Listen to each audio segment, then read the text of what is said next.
J'ai importé des clés USB de Chine, je les revendais à mes potes. Alors je dirais au Hugo de cette époque-là qu'en fait tout est réalisable si on a un peu de bonne volonté et en fait le plus dur c'est de faire le premier pas. 1, 2 ans une équipe de 10 personnes ce serait vraiment beau. Salut à toutes et à tous, bienvenue dans le podcast de l'ombre à la lumière, dans l'épisode numéro 3 et aujourd'hui je suis avec un invité d'honneur, avec Hugo Talon. Hello Flo, hello à tous. Yes, du coup Hugo c'est mon associé, donc associé sur Cosmos et aujourd'hui on a décidé justement de réaliser une interview justement pour en apprendre plus sur toi, sur qui tu es, sur ce que tu fais, sur ton parcours et toutes les expériences que tu as pu vivre jusqu'à aujourd'hui. Je vais me livrer aujourd'hui. C'est parti. Let's go. Donc à chaque fois, comme vous avez pu le remarquer en fait sur le podcast de l'ombre à la lumière, on est tout le temps en extérieur et c'est vraiment un peu notre marque de fabrique. C'est d'être toujours dans des cadres bien sympathiques. Donc là, aujourd'hui, comme vous pouvez le voir, avec quelques petits plans au drone qui s'affichent, on est dans un cadre très sympa. D'ailleurs, peut-être un petit bruit d'eau en arrière-plan qui vous permettra également de vous bercer, de passer un bon moment durant ce podcast. En tout cas, on sait qu'il y a un petit bruit d'eau potentiellement derrière, mais on s'est dit que ça pouvait quand même être sympa et ça reflétait un peu l'esprit global du lieu. Yes, exactement. Rentrons tout de suite dans le vif du sujet, Hugo. Allez. Du coup, tu as quel âge? Tu viens d'où? Raconte-moi un peu plus déjà sur ton enfance, ce que tu as fait, d'où est-ce que tu viens et tout. Alors pour ceux qui ne me connaissent pas encore, moi c'est Hugo Talon, donc cofondateur aujourd'hui de Cosmos et donc associé avec Florent Garcia. J'ai 23 ans et je viens d'une petite ville en France, dans l'ouest de la France qui s'appelle Montcoutan, dans la commune, dans le département des Deux-Sèvres, à 1h30 de La Rochelle. J'ai passé une bonne partie de mon enfance à La Rochelle quand même, on va pas se le cacher. Okay. Ma grand-mère m'y a beaucoup emmené, mes grands-parents m'y ont beaucoup emmené également durant mes vacances estivales. J'ai des activités, des passions, on y reviendra un peu plus tard, yes. Qui sont très tournées vers l'océan. Donc du coup, j'ai eu tout de suite ce souhait d'avoir un lieu d'attache, un port d'attache presque, qui soit proche de l'océan. J'ai eu un cursus plutôt classique, avec un bac classique général, okay. Mention, spécialité, S avec dominante sciences de l'ingénieur. Okay. Donc un bac où je me suis j'avais besoin d'avoir des choses concrètes dès la partie lycée, des choses qui me parlaient et pas forcément des choses trop abstraites. Et donc du coup ce bac SSI avait cette particularité-là qui m'a beaucoup plu. Et puis ensuite, une entrée en école de commerce, on y reviendra, je pense, un peu plus tard. C'est ça, exactement. Donc tu as fait un bac SSI. Je suppose qu'il n'y avait pas trop de filles dans cette filière-là parce que j'avais pris cette option en seconde. Et Kata, il y avait 0 filles dans cette option. Du coup, je me suis barré. Okay. Alors, je suis parti en éco après par la suite. Ouais. Ok, moi j'ai résisté quand même. Il n'y avait effectivement pas de filles. On était une classe de, je crois, 27 ou 28 gars. Ouais, c'est ça. Ouais. Mais bon, ça va, j'ai bien vécu. On avait quand même pas mal de potes qui étaient en classe S ou S également. Bah, tant mieux. Donc j'avais des potes filles dans notre promo. Ok, tant mieux. Et du coup, ça a commencé au lycée, au collège. D'où t'es venu un peu ce côté entrepreneuriat? Est-ce que ça vient de tes parents aussi? Dis-moi en plus. Alors l'entrepreneuriat, il a commencé, on va dire, en seconde partie de ma vie. Depuis que j'ai été tout petit, j'avais un rêve, devenir architecte. Okay. J'avais une passion qui était assez forte pour le design d'objets. Alors je savais pas encore à l'époque, mais voilà, le design d'objets et l'architecture, les belles choses, les belles pièces. Et j'avais pour souhait de devenir architecte. Donc j'ai réalisé plein de stages durant mon collège, mon lycée pour pouvoir devenir architecte. Et en fait, au fur et à mesure de mes évolutions, je me suis rendu compte que c'était peut-être pas le métier qui me correspondait, alors qu'il pourrait peut-être me correspondre, mais j'avais un niveau technique en mathématiques et en sciences qui n'était pas forcément excellent, et donc qui allait peut-être m'apporter quelques lacunes pour évoluer dans ce milieu-là. Et puis au fur et à mesure de mon lycée, il y a des envies qui ont divergé un petit peu, une passion pour le business qui est apparue, et je pense qu'elle est pas anodine. J'ai 2 parents qui sont tous les 2 entrepreneurs. Je leur fais un gros big up d'ailleurs, parce qu'ils m'ont ils m'ont beaucoup accompagné d'ailleurs dans tout ça, et je pense que on s'en rend peut-être pas compte quand on est jeune, mais malgré tout, on évolue dans le sens vers lequel notre entourage souhaite qu'on évolue. Et je pense qu'ils ont été un vrai moteur pour ça. Ils m'ont toujours poussé, ils ont toujours eu une réflexion qui était très poussée vers l'entrepreneuriat. Donc une mère qui tient son coiffure et un père qui a eu différentes activités professionnelles, mais entrepreneur également. Donc assez intéressant par ça. Et ça vient même de mes grands-parents qui étaient eux également entrepreneurs, commerçants principalement. Okay. Donc avec un contact humain qui a été facile. Et je me rappelle très petit, à je sais pas 4 ans, on décrochait déjà au téléphone chez nous. On était obligés de décrocher, tu vois. Ah ouais, carrément. Donc ouais, un contact humain qui a été rapidement assez facile et assez facilité. Okay. Donc assez intéressant par rapport à ça. Et je pense qu'en fait tout ça c'est revenu à l'époque lycée. L'époque lycée, en fait, quand j'ai décidé d'évoluer de la partie architecte à la partie un peu commerce, en fait, pour tout vous dire, à mes 17 ans, j'avais commandé un livre. Alors, je suivais un petit peu... on a eu la chance d'évoluer, d'ailleurs, avec des plateformes telles que YouTube qui nous permettent d'accéder à énormément de ressources et de connaissances trop important. Sur les secteurs qui nous intéressaient quand on était assez jeunes. Et moi, j'avais quelques personnes qui m'inspiraient, notamment Olivier Roland. À l'époque, c'était la grande période de cet homme-là, qui était très tourné vers l'entrepreneuriat et qui, du coup, à cette époque-là, sortait un livre qui s'appelait « On n'a pas tous eu la chance de rater ses études ». Ouais, très bon livre, je recommande aussi. Excellent livre, 300 pages, ou 400 pages même, qui retrace les différentes étapes de sa vie d'entrepreneur. Il a arrêté, lui, post-bac, ses études, et il a monté directement une société, et ça m'a beaucoup inspiré. Et en fait, très rapidement, je me suis dit, purée, mais en fait, c'est ça que je veux faire. Ma vie, elle a du sens en entreprenant, en lançant des projets, et c'est ça qui va m'animer. Et donc, je me rappelle très bien que dès le lycée, j'avais commencé à monter, alors c'était même pas les premiers business, je m'en rendais même pas compte à l'époque, mais j'ai importé des clés USB de Chine, je les revendais à mes potes un Soum Soum. Ouais, un Soum Soum, ouais, tu vois, je fais un petit bénéfice dessus. Okay. Et rien que ça me rendrait ultra satisfait, ça me rendrait ultra content. Et je me suis dit, ok, il faut que je fasse école de commerce. Donc cette partie business me tenait à cœur.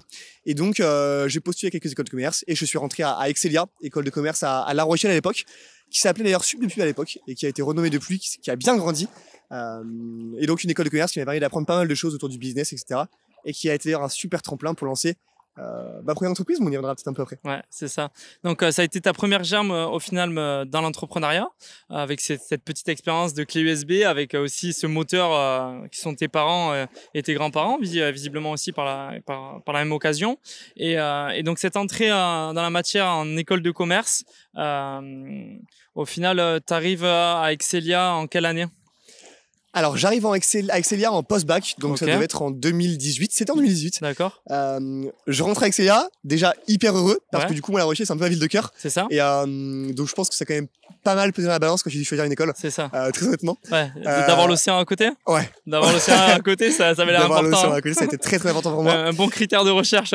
Complètement. Toi aussi, j'imagine. Ouais, c'est ça. Exactement. Pareil, tout pareil. Donc, ouais, j'arrive à Excelia, je rentre en bachelor business, et là, je rentre dans le grand bain et je rentre entouré de personnes qui effectivement sont dans la même état d'esprit que moi. Okay.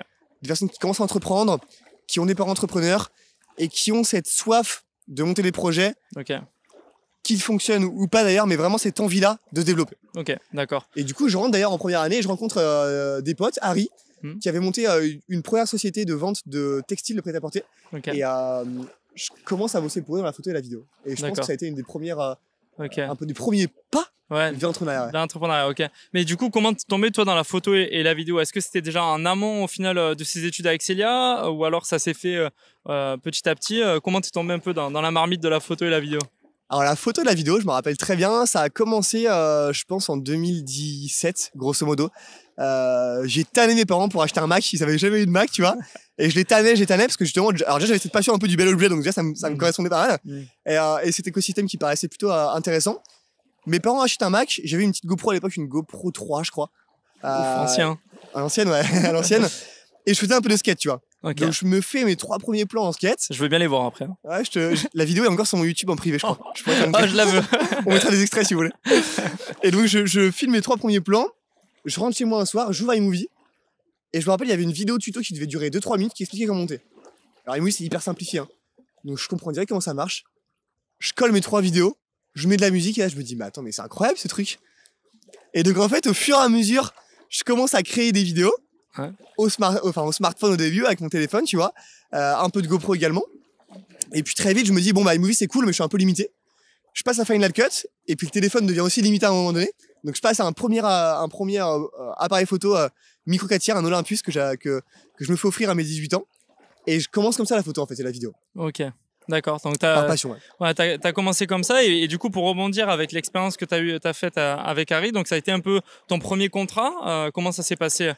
Complètement, ouais. Donc premier contrat avec Harry. Alors c'était même pas un contrat à l'époque. Harry, ils avaient besoin avec la marque Honey Clothing, ils avaient besoin de capsules vidéo pour alimenter leur site internet, de photos studio également. Et ils me proposent. Et moi je leur dis bien sûr, moi je fais ça avec grand plaisir, je le fais gratuitement, il y a aucun problème. Je leur fais ça, ils sont hyper satisfaits. Et l'école en entend parler, tu vois. L'école me dit purée mais tu fais de la vidéo, ça pourrait nous intéresser pour également promouvoir nos bachelors, nos programmes. Et je leur dis mais ok, mais très bien, mais je peux vous promouvoir effectivement ça, mais comment ça se passe niveau rémunération ? Ils me disent bah écoute, nous on est obligé de te rémunérer, mais pour te rémunérer il te faut un statut. Et le statut comment je le crée ? Moi j'ai toujours 18 ans à l'époque, je sais pas. Et en fait ils ont été un super accompagnateur, parce qu'ils m'ont fait participer à un concours qui s'appelait le concours étudiant entrepreneur. Alors c'était pas un concours, c'était plutôt un label étudiant entrepreneur qui me permet en fait d'avoir un accompagnement de par la CCI et qui me permet de comprendre comment créer mon premier statut, vers qui me diriger, comment faire mes premières déclarations, parce que quand on a 18 ans c'est complètement flou et ça on l'apprend pas à l'école pour le coup. C'est ça, ouais, exactement. Donc ça c'est vraiment intéressant d'avoir eu cet accompagnement justement pour créer son entreprise. D'ailleurs, à ceux qui nous écoutent et qui ont envie de créer votre auto-entreprise, en tout cas c'est ultra important d'être bien accompagné, bien entouré et justement de ne pas hésiter à poser les questions aux bonnes personnes qui ont justement de l'expérience dans ce secteur-là. Complètement. Pour éviter pas mal d'erreurs.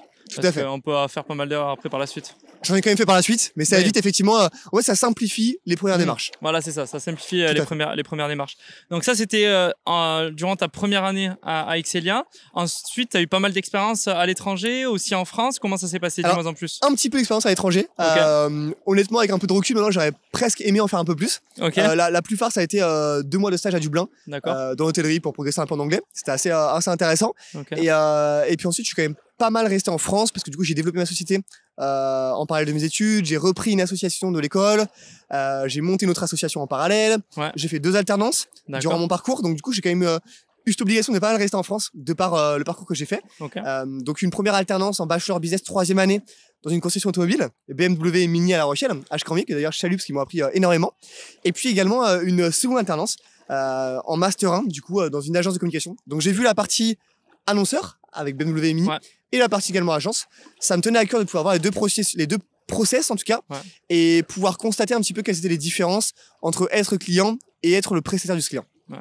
C'est intéressant, tu as vu un peu cet aspect 360 au final au sein d'une agence. Donc ça te sert aujourd'hui, ça nous sert aussi aujourd'hui au sein de la boîte que tu as eu cette expérience-là. Et au niveau des expériences, tu me parlais justement là, d'une association que tu avais créée en parallèle.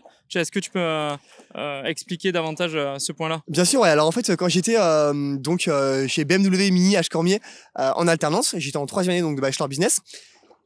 Il y a ma responsable, Miline, qui me parle d'un projet qu'elle a entendu parler qui s'appelle LinkedIn Local.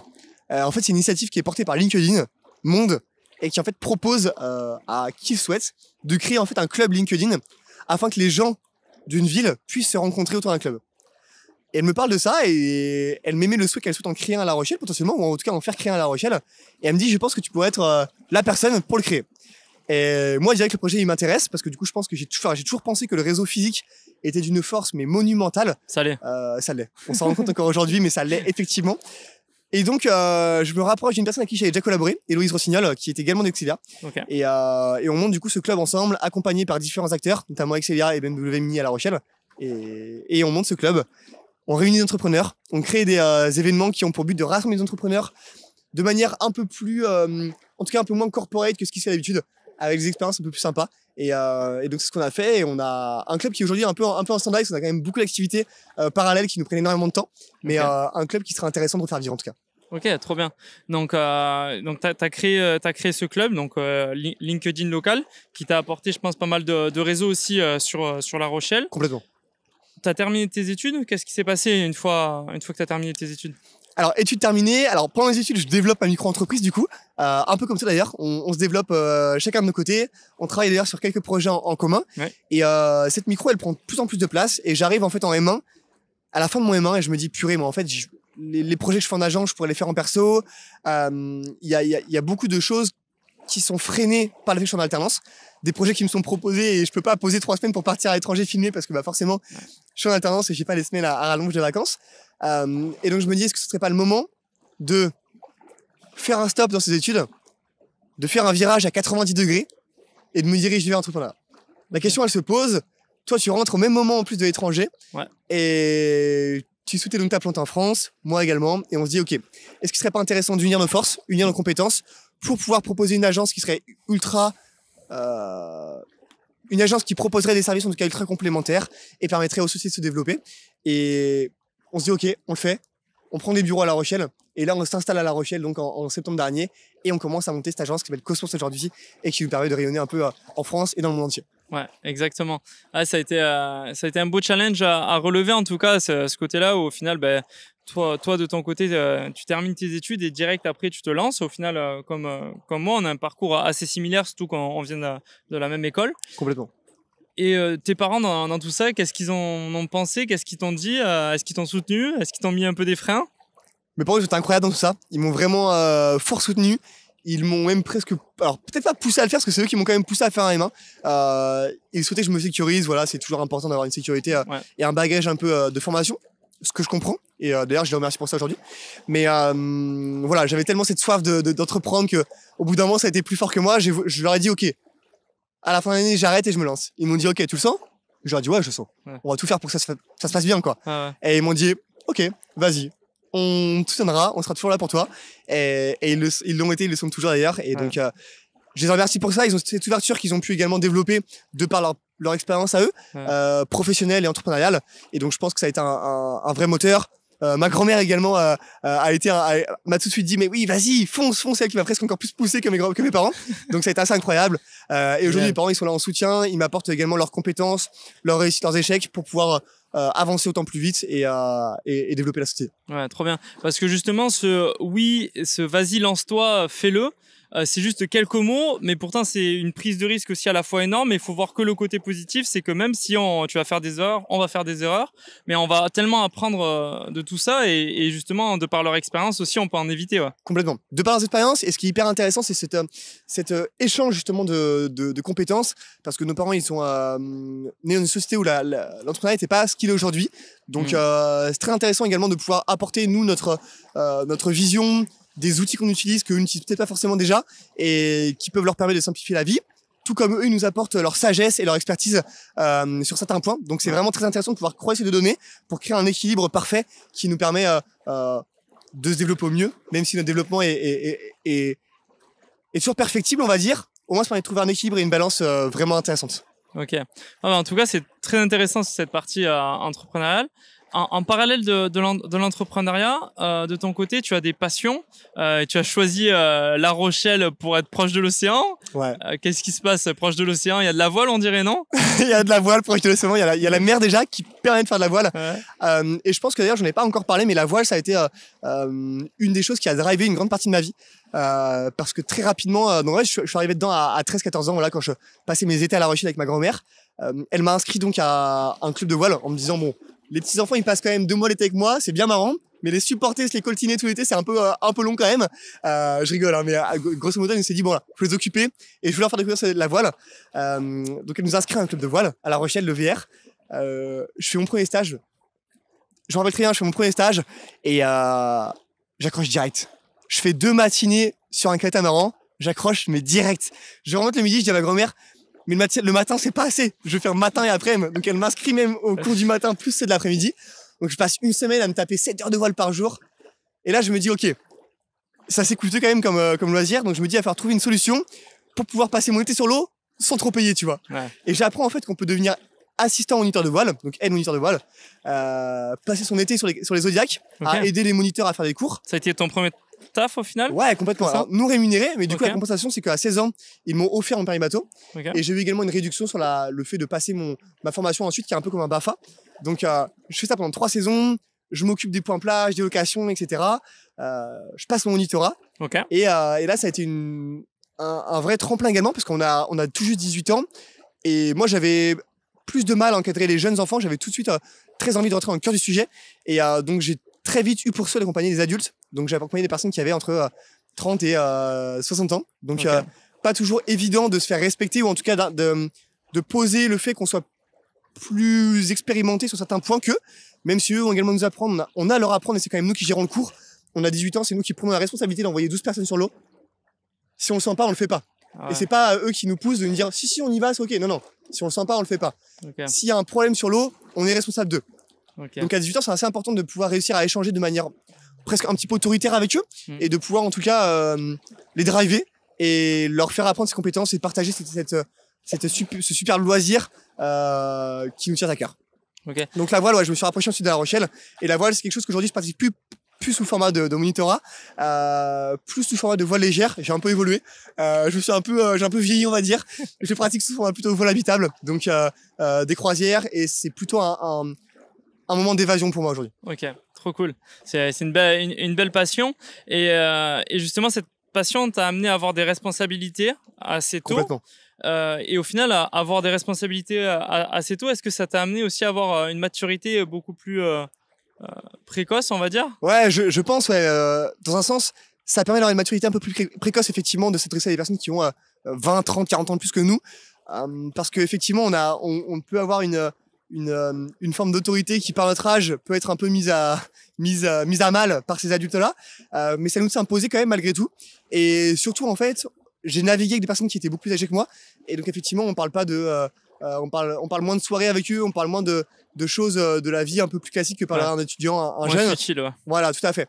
On parle plus de business, parce que souvent c'est des businessmen qui ont des bateaux, ou des personnes qui ont réalisé de belles choses. Et donc effectivement, ça force à parler de sujets qui sont un peu plus matures. Ouais, des discussions plus inspirantes et plus profondes, ouais. Complètement. Forcément beaucoup plus intéressant. Ça fait la parallèle aussi avec ma passion avec le golf, dont on parlait au final. On en revient, ouais. Ouais, cette maturité là, elle vient beaucoup plus tôt. Et justement, le golf, ça te plaît? Alors Flo m'a mis au golf. Flo est très très chaud en golf et après le travail, c'est fait on fait un peu de voile, mais on fait aussi un peu de golf. On s'octroie un peu quelques moments où on se dit bon allez, on va passer une bonne journée de travail. Nous on passe beaucoup de temps derrière l'écran et c'est très important pour moi également d'avoir des passions où on peut prendre l'air. J'ai vraiment ce besoin de prendre l'air, de m'aérer, de faire des choses qui me défoulent. Et donc je fais de la voile, je fais de la moto, mais on fait également du golf. Ouais. Tu m'inities, une pratique qui est pas facile. Hein. Il faut beaucoup de rigueur, beaucoup d'entraînement et beaucoup de régularité dans son geste. Mais c'est une passion qui est sympa parce qu'on prend l'air et ça me plaît beaucoup.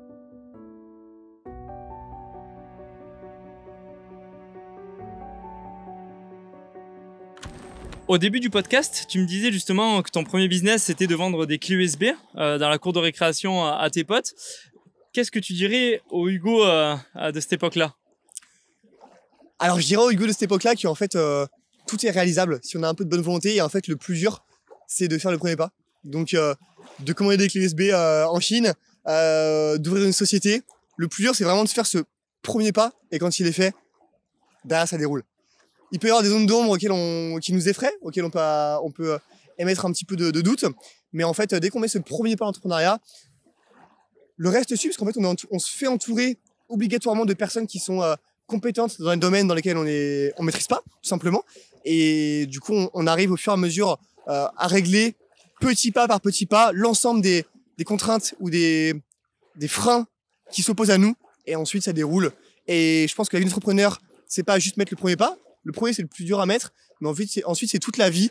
Évoluer, s'entourer, évoluer et perpétuellement apprendre. Donc, l'école, c'est fini, mais la formation, c'est pas fini. Exactement. C'est ça qu'il faut comprendre, c'est que arrêter les études tôt, c'est bien quand on a un projet, et il faut continuellement apprendre, que ce soit à travers des livres, à travers des formations, à travers des vidéos YouTube.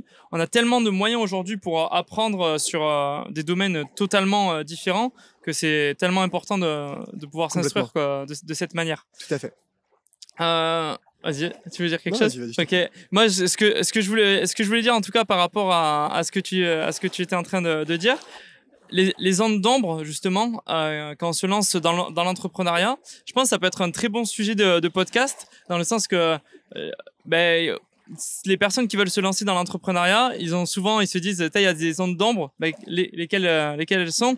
Ouais. Et je pense que ça peut être intéressant à traiter et à détailler. Donc, je préfère le dire là dans le podcast pour pas oublier, mais je me dis, why not? Carrément. Ça peut être intéressant. Au niveau des autres points à voir que je souhaitais voir avec toi durant cet épisode, il y avait justement cette partie-là où au final, là, tu m'as parlé de ton enfance, tu m'as parlé de l'entrepreneuriat, tes premiers pas. Maintenant, on est avec Cosmos, avec la société Cosmos où on associe ensemble. Justement, qu'est-ce que c'est? Quelle est la vision aussi par rapport à Cosmos? Ouais. Alors, c'est vrai que l'entrepreneuriat, c'est vraiment ce qui me berce. La photo et la vidéo, ça a été une manière d'arriver sur ce premier projet entrepreneurial. L'objectif, c'est de le développer, de le développer au maximum. Peut-être arriver d'ici 1-2 ans une équipe de 10 personnes, ce serait vraiment, vraiment beau. Et l'objectif également, c'est de ne pas s'arrêter là. Pas s'arrêter là parce que je considère qu'il est important de ne pas mettre tous ses œufs dans le même panier. Qu'il est important d'avoir. Alors, j'en ai pas parlé, mais j'ai une curiosité qui est démoniaque. C'est-à-dire que je suis intéressé par tout. Absolument tout. Tout m'intéresse, tout me questionne. Et je tourne également assez vite en rond. Donc du coup là, on est encore dans une phase de croissance de Cosmos qui est ultra intéressante. Donc on s'y investit pleinement, etc. Et je sais que d'ici peut-être 5 ans ou plus, j'aurai envie de voir d'autres choses. Alors, pas lâcher la société Cosmos, toujours à garder parce que je pense que c'est ce qui nous aura permis de nous créer également. Alors, on ne sait pas quelles seront les opportunités qui se feront à nous, mais je pense qu'il sera important de développer de nouvelles verticales, de nouveaux projets sur lesquels s'associer. Peut-être qu'on le fera d'ailleurs ensemble. C'est ça, exactement. Ouais. Et voilà, développer d'autres sociétés et d'autres projets, que ce soit immobilier ou d'investissement. Ok, très bien. De belles perspectives devant toi. Complètement. Au niveau de Cosmos, il y a des bureaux qui vont être bientôt à Bordeaux. Ça t'as hâte ou de déménager J'ai trop hâte. En fait, je pense que la vie est rythmée par les opportunités qui s'offrent à nous. La première opportunité, c'était de créer notre société. Donc, on l'a fait à La Rochelle, notre ville un peu historique et de cœur. Et aujourd'hui, on est un peu limité en termes de développement business. Donc, on se déploie à Bordeaux. On va à Bordeaux, on garde la petite terre à La Rochelle. Ça va être une super expérience qui va s'offrir à nous. Un réseau qui va s'étendre également. Et de très belles perspectives business, je pense. Et bien plus. Ok. À nos auditeurs là qui vont écouter ce podcast et qui vont en découvrir plus sur toi, est-ce que tu aurais un conseil à leur donner aux personnes qui veulent se lancer dans l'entrepreneuriat mais qui hésitent encore un peu? Alors, je pense que si je devais donner un conseil, c'est d'ailleurs l'emblème d'une personne assez connue, une personnalité assez connue, c'est aujourd'hui nous sommes la moyenne des 3 personnes que nous fréquentons. Et je pense que c'est vraiment le cas. Donc, si vous avez des peurs, si vous avez des craintes à vous lancer dans l'entrepreneuriat, entourez-vous d'au moins 3 personnes assez proches de vous qui sont entrepreneurs. Je peux vous garantir que dans les 2 ans qui vont arriver, vous le serez également. Ah, c'est vrai. Aujourd'hui, de toute façon, le réseau physique fait la force et l'entourage aussi. Également. Donc, LinkedIn local en a été la preuve. D'ailleurs, on compte justement développer ça aussi sur Bordeaux, voir comment ça se passe avec de nouvelles verticales. Je pense que ça peut être très intéressant à développer. Et pour terminer ce podcast, j'aimerais te poser cette question. Si tu avais un rêve, quelque chose qui t'est cher, que tu souhaiterais vraiment réaliser dans ta vie, ça serait quoi? Alors, si j'avais un rêve que je devais retenir, alors j'ai une passion laquelle je vais pas parler, c'est d'ailleurs la moto, qui me plaît énormément. Oui, purée, t'as même pas parlé de la moto. Mais je fais énormément beaucoup de motos. Oui. C'est un moyen pour moi également de m'évader, comme la voile. Mais si je devais garder un seul rêve, ça serait emmener peut-être ma femme, mes enfants, et partir pour un tour atlantique en bateau. Peut-être la quarantaine arrivée ou la retraite arrivée, je sais pas, c'est encore loin. Mais en tout cas, dans ma vie, partir pour au moins un tour d'Atlantique et profiter du bon temps, se ressourcer et peut-être montrer à mes enfants également qu'est-ce que c'est la vie. Aujourd'hui, on est tous les yeux rivés sur un téléphone, les yeux rivés sur un monde qui est peut-être pas forcément, qui est en tout cas très très imagé et qui est très lissé. Et je pense qu'il y a une école qui est fondamentale, c'est l'école de la vie. Et ça, je souhaiterais le faire partager du coup à mes enfants et à ma famille. Ouais, je trouve que c'est important. Aujourd'hui, ça se perd justement de se faire son propre avis sur un pays. Aujourd'hui, on se fait notre avis sur un pays en regardant des images sur un livre de géographie, en ayant son cul assis sur un canapé. Donc forcément, la vie, elle est un peu biaisée. Et je trouve ça important aujourd'hui de voir le monde de ses propres yeux et de se faire son propre avis. Donc c'est un très beau projet en tout cas que tu as et je te souhaite de tout cœur de le réaliser. J'ai aucun doute là-dessus. Je pense qu'on peut terminer ce podcast comme ça sur ce beau rêve que tu nous as dit. La mer n'est pas loin. La mer est pas loin, donc l'appel à la mer, donc bientôt le départ en Atlantique. Bon, c'est pas derrière nous là, c'est juste un étang. Hein. Mais en tout cas, ça m'a fait super plaisir. J'espère que toi aussi. Merci pour ces questions qui m'ont permis de me dévoiler un peu sur qui je suis et mes projets futurs. Exactement. Donc franchement, c'était très sympa à réaliser ce podcast. J'espère que vous, en tant qu'auditeur, ça vous a plu. En tout cas, n'hésitez pas à laisser un avis 5 étoiles sur toutes les plateformes de podcast. Si vous regardez le podcast également sur YouTube, lâchez votre petit pouce en l'air, ainsi qu'un petit commentaire. Et n'hésitez pas à nous dire justement si vous avez des questions par rapport à Hugo ou si vous avez justement des thématiques sur lesquelles vous voulez qu'on traite sur nos prochains podcasts, à nous en faire part dans les commentaires. Et sur ce, on se dit à très vite. Salut. Ciao.